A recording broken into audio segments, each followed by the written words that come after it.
Ichki ishlar organlari tomonidan giyohvandlik vositalari tarqalishiga qarshi navbatdagi tezkor tadbir o'tkazildi.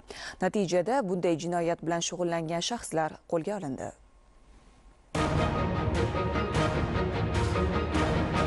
Insonlarni jar tomon yetaklaydigan, ularni hayotini izdan chiqaradigan zahri qotil, ya'ni giyohvandlik moddalarining tarqalishiga qarshi ichki ishlar organlari tomonidan bir qator tezkor tadbirlar o'tkazilib, qonun ustuvorligi ta'minlanmoqda. Xususan, Mirobod tumani ichki ishlar organlari faoliyatini muvofiqlashtirish boshqarmasi jinoyat qidiruv bo'limi xodimlari tomonidan tumanda tezkor tadbir o'tkazilgan. Tezkor tadbir davomida 2 nafar shaxs qo'lga olingan, ularning yonidan giyohvandlik vositalari aniqlangan.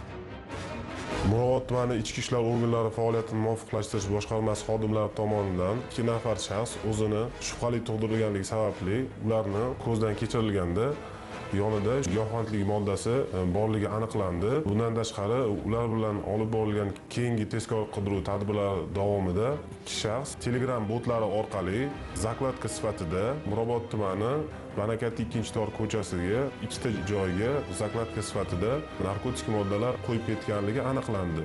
Gumonlanuvchilar tomonidan tumanda yashirish yo'li bilan tarqatilgan barcha giyohvandlik vositalari o'rnatilgan tartibda xolislar ishtirokida daliliy ashyo sifatida olingan. Giyohvandlik moddalari qadoqlanib, grammlarga ajratilgan va yashirish uchun tayyor holga keltirilganligini ko'rishingiz mumkin. Mazkur holat yuzasidan Mirobod tumani ichki ishlar organlari faoliyatini muvofiqlashtirish boshqarmasi tergov bo'limi tomonidan O'zbekiston Respublikasi Jinoyat kodeksi 273-moddasi 5-qismi bilan jinoyat ishi qo'zg'atilgan. Gumonlanuvchilarga nisbatan qamoq ehtiyot chorasi tanlangan. O'zbekiston Respublikasi Jinoyat kodeksining 273-moddasi 5-qismiga ko'ra gumonlanuvchilarga sud hukmi bilan 20 yilgacha ozodlikdan mahrum qilish jazosi nazarda tutilgan. Toshkent shahrida bu kabi tezkor tadbirlar davom ettirilmoqda.